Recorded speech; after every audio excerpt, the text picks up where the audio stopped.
Hello and welcome to the Ableton Live course. Ableton Live is the software that we use to run all of our click, guide, and instrumental tracks for our Sunday worship services.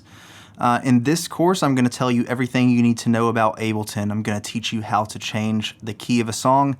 I'm going to teach you how to change the tempo of a song. I'll teach you how to make a looping click. All the way up through, I'm going to teach you how to build your own set from scratch.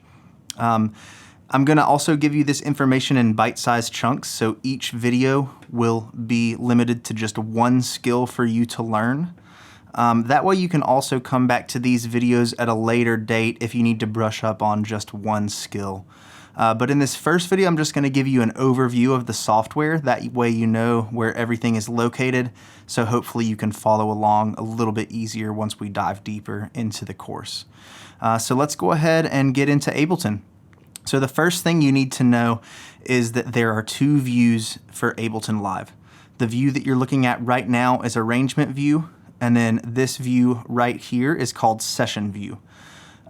You've probably only seen Arrangement View before, and that's because that's the view that we use on Sundays. The only thing we use Session View for is when we are building sets. So Arrangement View is set up from left to right, just like a timeline. So the very beginning of the set is going to be all the way to the left, and the very end of the set is going to be all the way to the right. So right now I just have one song pulled up, but if I had another song, the second song of the worship set pulled up, it would be directly to the right of this first song. So that's Arrangement View.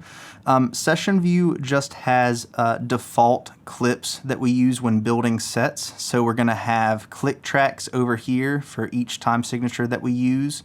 And then we're going to have guide clips. That way you can put in voice cues.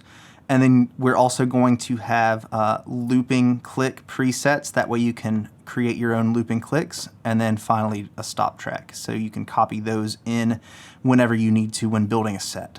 But like I said, this view is only for building sets. For Sunday mornings, we're only going to be over here in Arrangement View. So those are the two views.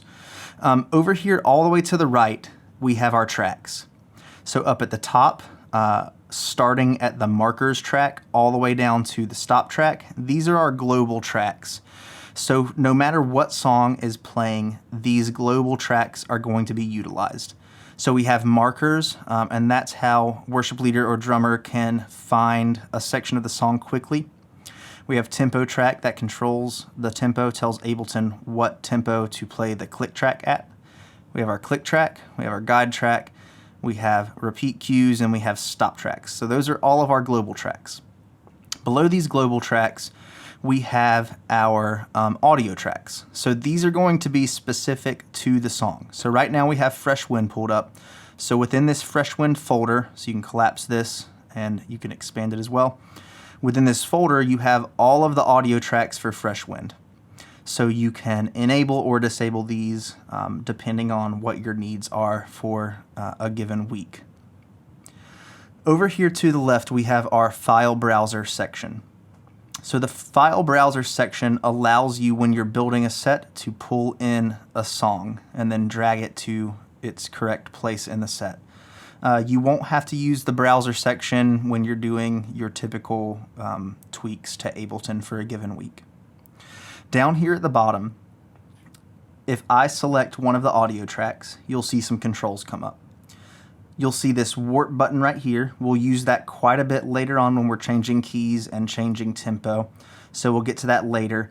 But this is the section that you will use to modify the audio that you're hearing. So like I said, you'll use this to change the key of a song. You'll use this to change the tempo of a song. So we'll dive into how to use that in a later video.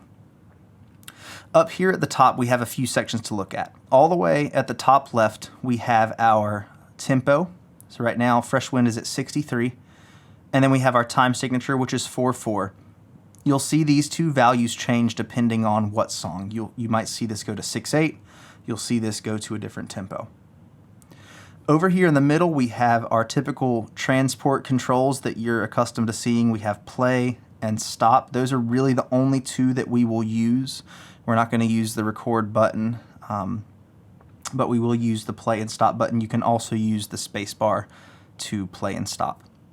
And then finally, all the way to the right, we have our key and MIDI map buttons. So we use the key MIDI map to map the number keys on the keyboard to their assigned songs.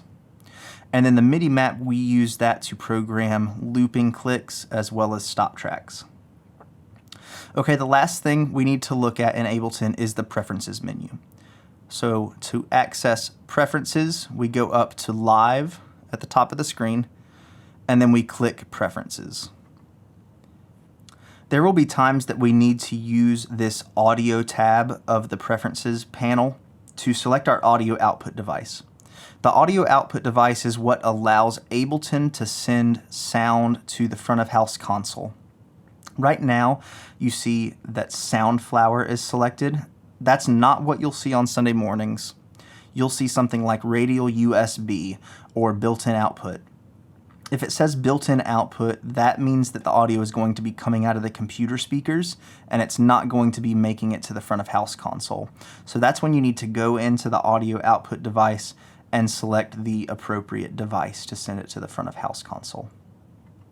All right, that's it for our Ableton overview. If you have any questions about anything that I've talked about, please just leave a comment and I'll do my best to help you out. But I'll see you in the next video.